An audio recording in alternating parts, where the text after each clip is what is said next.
Today we'll be talking about safety eye sensors, how to align them, and how to diagnose an issue. When your door is open and your safety eye sensors are misaligned, if you press the door to close, it will go back up and the light on the motor will start flashing. If you want to bypass the safety eye sensors, you can press the button and hold, and this way the door will start to come down. With the LiftMaster system, you'll notice that on one side you will have a yellow light shining, and on the other side you will have a green light shining. When your sensors are misaligned, the green light will start to flash, or in older systems, they will be completely off.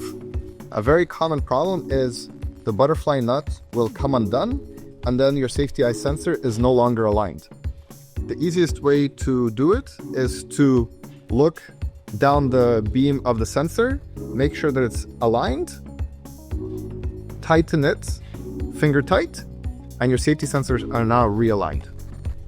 And when it's properly aligned and you still see that the safety eye sensors are misaligned, you might need to check the other side if it is aligned or not.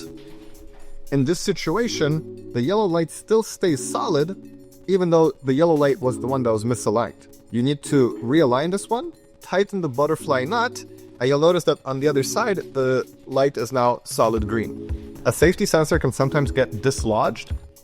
With the bunny ears, put it up against the track, push the back of the bracket into place, make sure the sensor is still aligned. That's done.